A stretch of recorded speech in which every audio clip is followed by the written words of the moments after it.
Grade 8 Math number 8.2G. We're going to create a system from a graphed point, xy. And we can create a system of equations of the form ax plus by equals c, and for the second equation, dx plus ey equals f. So it'll be in that form that has an xy, a point of x and y, as a solution. By graphing that point and then drawing the lines that intersect at that point, we can find the slopes and y-intercepts and write our system. So remember that we can check our answers and the found values for x and y by plugging them into the original equation.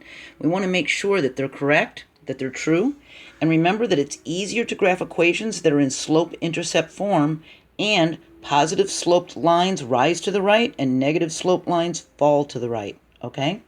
So we need to create a system of equations that has a 7 for x and a 3 for y as its solution. That's going to be our ordered pair, the 7, 3. And we know that the coordinates 7 and 3 is the point of intersection for two lines. So all we need to do is get some graph paper and draw a dot where the 7, 3 is. So we put our dot right there. Okay, that's 7, 3. And I made another example too right here. So we just put a dot where our 7, 3 is. That's the first thing we do, okay?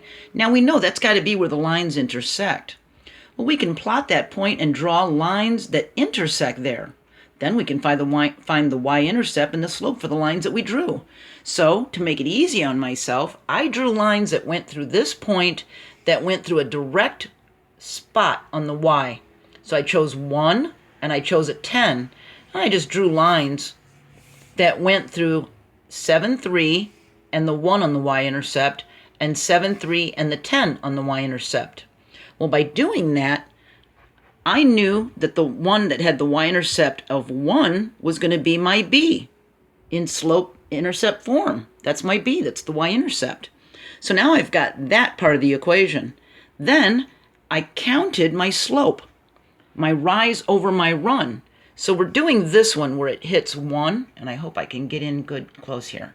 So can you see where it hits 1 right here? See that? And if you count, it goes 1, 2, see that? And then it goes over 7, because here's the 7. All right? So our rise is 2 over 7. That's our rise over our run, 2 over 7, okay? Now I can write my equation. Y equals 2/7 x plus 1, see? I've got it written in slope-intercept form. So that's the first equation, all right? Now let's do the second one. Well, for this one, I chose for it to go through this point and to hit the y-intercept at 10. Now, it's coming down this way, isn't it? So our slope's going to be negative. So I found a nice spot where I could count it, and I went from here, whoops, fat marker, from here over, and that was a 2, a negative 2, and coming over 2. See that? Well, negative 2 over 2, that's a negative 1, isn't it? So I didn't need to write the 1. I know my y-intercept b is a 10, and I knew, whoops, this is a negative 1 as a slope. All I had to do was write negative x, because our friend, the invisible 1, is actually there, isn't he? We just don't need to write him, but there's like a 1 there. So that's our negative 1 slope. So my equation is y equals negative x plus 10. But I wanted to make sure that now that I had this system of equations, my two equations, that they really did have 7 and 3 as a solution. So I plugged them in. I plugged 7 as the x and 3 in as the y. And you know what? I got 2/7 times 7. That came out as 14/7, which is a 2. Yep, 3 equals 3. And then I did it for the other one. Remember, x is a 7, so if it's a negative x, it's a negative 7 plus the 10. Yep, that equals 3. So my system of equations works out with the 7, 3 as the solution, and I've got my two lines drawn, and I got my equations. See? Let's try it again.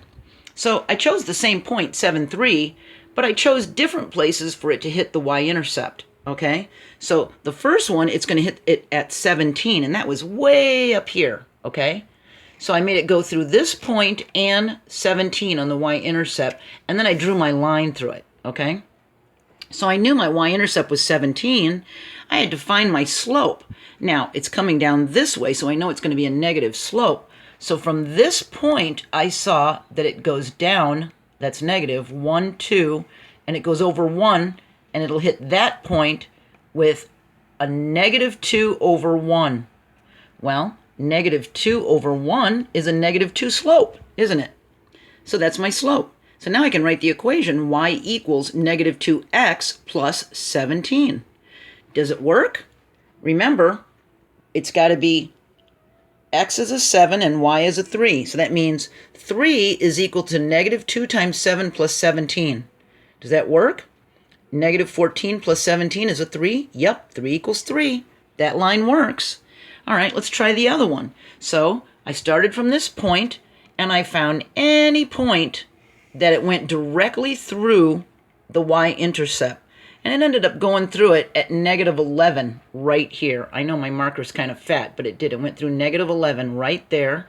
And I drew my line so it would go through negative 11, trying to avoid fractions. And I know my y-intercept is negative 11, and I had to find my slope. So I found a spot like right here where it actually went through the x and y lines perfectly, okay? And it's a positive slope because it's coming up this way, and my rise is 2, and my run was a 1. See that? Here's my rise and my run. So I got a 2 over a 1. Well, 2 over 1 is 2. So now my slope is a 2. So I've got negative 11 as my b for the y-intercept, b, and I have a slope of 2, so I know my equation is y equals 2x minus 11, okay? And plug it in and see if y is 3 and x is 7, if this works. So that means 3 equals 2 times 7 minus 11. Well, 2 times 7 is 14. 14 minus 11 is 3. Yeah, it worked. Look at that. I did it twice. I was able to make systems of equations just from this x and y coordinate point. See how we did that? So you can do that too. You could also randomly plug numbers in and try to solve them and see if that works, and see if they equal the given 7, 3 as the coordinates that it's supposed to. Okay? All right. We're going to move on, and now we're moving out of the substitution unit of 8.2, and we're going to be moving to 8.3, where we're going to talk about the elimination method. Okay? I hope to see you there. I hope this was helpful. Keep plugging. Don't quit. Keep trying. I'll see you there. Bye.